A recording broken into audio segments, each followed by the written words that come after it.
Nakiisa naman ang mga kawani ng gobyerno sa isinagawang Tanim Linis Program kasama ang mga otoridad at ilang organisasyon sa General Trias, Cavite. Isa umano itong mahalagang hakbang para sa kalikasan at para sa Panginoon. Yan ang ulat ni Isaiah Mirafuentes. Dating tapunan ng basura, gagawing malaparaiso. Yan ang pinagtutulong-tulungan na gawin ng Philippine Army at Philippine Navy kasama ang grupong Akbay Kalikasan at Cavite Varsitarian. Ngayong araw, sa General Trias, Cavite, nagsagawa ng Tanim Linis Program ang mga pwersa ng pamahalaan, ang grupong Akbay Kalikasan at Cavite Varsitarian. Nilinis sila isang malaking bakanting lote na tambakan lamang ng basura noon at ilang mga sirang gamit. Maliban sa paglilinis, tinaniman na rin nila ito ng mga puno. Nakita naman natin ngayon recently, yung nangyari sa LA, and some other parts of the world.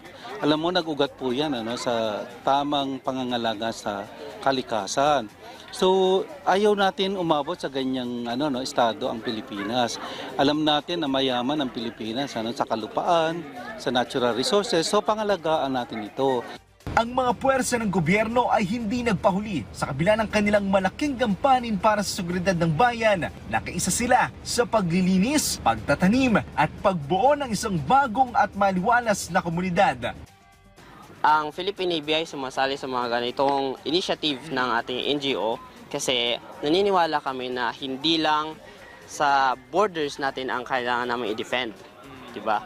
Meron din kaming pananagutan sa ating environment, especially yung pag-mitigate ng effect ng global warming.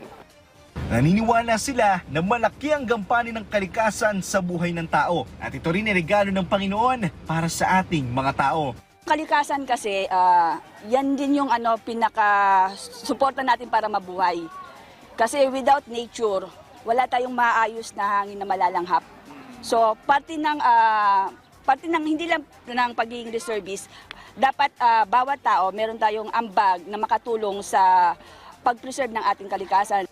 Hangarin nila na dumating ang panahon na lahat ng mamamayan ay magtutulong-tulong para sa kalikasan dahil ang pag-unlad ng kalikasan ay pag-unlad din ng Pilipinas. Isaiah Mirafuentes para sa Pambansang TV sa Bagong Pilipinas.